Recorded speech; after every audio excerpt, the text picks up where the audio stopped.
Thank you.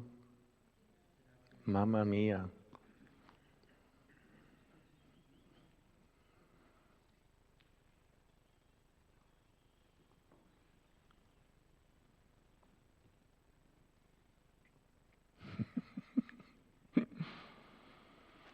Okay, if somebody has questions, in the afternoon, if I can try to answer.